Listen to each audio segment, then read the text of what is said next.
Salut, c'est Thomas du site gagneauparisportif.com, ravi de te retrouver aujourd'hui pour une petite vidéo dans laquelle je voudrais te montrer, te partager le bilan de mon suivi de tipster depuis le début de l'année. Et je voulais en profiter pour te montrer l'importance de l'optimisation des mises dans le suivi de tipster, parce que ça peut avoir une importance dingue sur tes résultats. Donc, qu'est-ce que je vais te montrer dans cette vidéo? Je vais prendre, en fait, si tu veux, j'ai pris le bilan de mon suivi tipster à la fin du premier trimestre 2019. Donc, en gros, j'ai pris mes paris du 1er janvier 2019 jusqu'au 2-3 avril, si tu veux, 2019, parce que la semaine s'est finie comme ça. En gros, c'est partie du bilan de mes tipsters. Bilan que je publie toutes les semaines sur mon groupe privé. Donc, il y a tous les membres de mon groupe qui pourront confirmer que ce que tu vois c'est pas du fake en fait. Donc je voudrais te montrer pourquoi je voulais te montrer ça maintenant, parce que depuis le début de l'année, si tu veux, fin 2018, j'ai profité de la trêve au foot, donc les 2 dernières semaines de l'année, pour travailler sur le bilan de mes tipsters pour essayer d'améliorer certaines choses. Et ce que j'ai découvert, c'est quelque chose au niveau de la gestion de mise, comment on pouvait l'optimiser pour décupler ses bénéfices. Et je voulais faire un premier bilan au bout de 3 mois, parce que j'ai quasiment atteint 1000 paris avec mon suivi tipster, et je pense que c'est suffisamment parlant pour pouvoir avancer des résultats. Donc évidemment l'année sera encore longue, mais sur les premiers paris, les résultats sont assez dingues, et c'est ce que je voudrais te montrer aujourd'hui. Donc qu'est-ce qu'il y a dans ce tableau?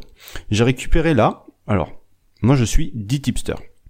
Là j'ai noté le nombre de paris que j'ai fait avec chacun. Ici j'ai noté le nombre d'unités que j'ai investi, donc que j'ai misé. Alors ça c'est en fonction de ta mise. Si par exemple tu mises du 10 €, il faudrait multiplier ça par 10. Si tu mises 100 €, il faudrait multiplier ça par 100 pour raisonner en argent. Mais j'ai raisonné en unités ou en pourcentage si tu veux, pour que ça soit plus facile à comprendre et que tout le monde puisse le comprendre. Donc en gros avec le tipster 1, j'ai fait 80 paris, j'ai misé tout ça et j'ai fait 6,14 unités de bénéfices. Donc c'est pour des mises de 10 €, ça voudrait dire 61 € de bénéfices, etc., etc. Donc là j'ai misé cette quantité-là, et pareil pour tout le monde.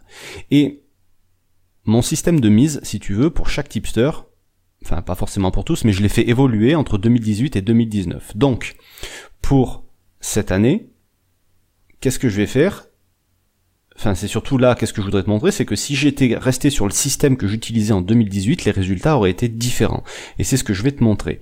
Donc, tac.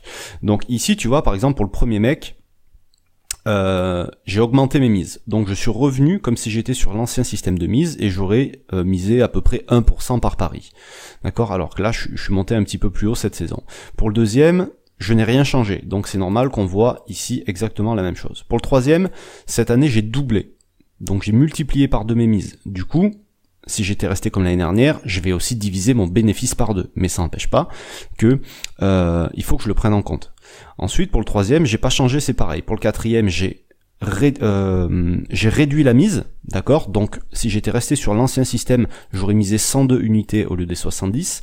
Pour celui-là, j'ai réduit, donc j'ai misé moins. Pour celui-là, pareil. Pour celui-là, j'ai misé plus parce que j'ai augmenté la mise. Et pour le dernier, j'ai réduit, et là, je suis resté pareil. Et donc sur le bénéfice, ça a quelle influence tout ça? Simplement, tu vois que pour le premier, du coup, j'aurais fait moins de bénéfices. Pour le deuxième, j'ai rien changé, pareil. Pour celui-ci, j'aurais fait 2 fois moins de bénéfices, vu que j'ai divisé. Ici, ça change rien. Ici, j'ai réduit les mises. Donc, heureusement, parce que sinon, tu vois, je serais passé de -6 à -10, de -7 quasiment à -10. Ici, divisé par 2, etc., etc. Je te fais pas le total. Donc, en gros, ce que je vais te montrer maintenant, c'est le bénéfice que j'ai fait ici, d'accord, sur ces premiers paris. Donc, je fais la somme de tout ça. Ok, donc j'ai fait 12,85 unités de bénéfice, et en retour sur investissement, donc ça fait mon bénéfice divisé par la somme de toutes les mises. Ok, ça, et donc tu vois c'est en pourcent, donc ça fait du 2% de retour sur investissement. Alors il y a des gens qui vont dire que 2% de retour sur investissement c'est faible, sauf que on est sur 1000 paris, et que au plus le nombre de paris va être élevé, au plus le ROI va diminuer. Ça c'est, tu peux pas y couper dans les paris sportifs. Les seuls qui arrivent à avoir des ROI élevés sur des grandes quantités de paris, c'est les tipsters sur les chevaux, parce que ils parient sur des cotes très élevées, mais la variance, donc le taux de réussite va être très faible. Donc ça c'est l'inconvénient. Donc faut pas t'attendre à avoir du 7, du 8, du 10% sur plus de 1000 paris, c'est quasiment impossible. Et donc, ce que je voudrais te montrer maintenant, c'est le total ici. Donc, en fait, je vais simplement copier ma formule de là. Je vais la mettre là. Et donc, si j'avais pas optimisé mes mises, que j'étais resté sur le même système qu'en 2018, j'aurais seulement fait 3,54 unités de bénéfice au lieu des 12,85 que j'ai fait là. D'accord? Donc, si tu fais le calcul, ça va être assez simple. Tu fais 12,85 divisé par 3,54, j'aurais fait 3,6 fois moins de bénéfices, ce qui est quand même énormissime. Ok? Et ça, je n'ai pas changé. En fait, il y a que ce tipster là que j'ai rajouté. Ok? Et donc, ça voudrait dire que si j'enlève ce tipster là, que c'est le seul que j'ai rajouté dans la liste, je serai ici à plus 6,58 et ici je serai en négatif.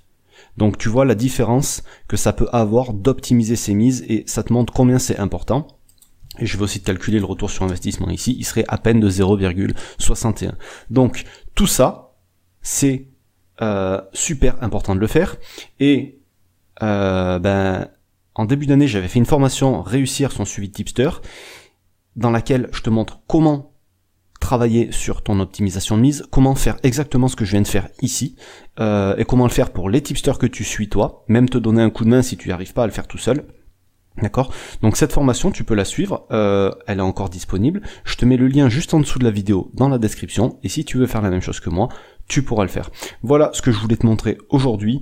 Ça prouve une fois de plus qu'on peut avoir toi et moi les mêmes tipsters et avoir des résultats qui sont complètement différents parce que tout dépend de la gestion de mise que tu vas avoir pour chacun. Et les gens perdent du temps à essayer de trouver des nouveaux tipsters, des meilleurs tipsters, des super tipsters, alors que avec les tipsters qu'on a déjà, on peut déjà faire un travail énorme et vraiment améliorer les résultats qu'on a avec ce qu'on a. On sait toujours ce qu'on a, on sait ce qu'on perd, on sait pas ce qu'on va trouver par la suite. Donc, avant de commencer de perdre du temps et de perdre de l'argent à aller chercher d'autres tipsters, c'est aussi bien de le faire. Il vaut mieux travailler sur son optimisation de mise et c'est ce que je te propose de faire avec cette formation. T'as le lien juste en dessous. Si t'as des questions, s'il y a quoi que ce soit, tu m'envoies une question, je te répondrai. Sur ce, je te laisse. Je te souhaite une bonne journée. Je te dis à bientôt. Salut.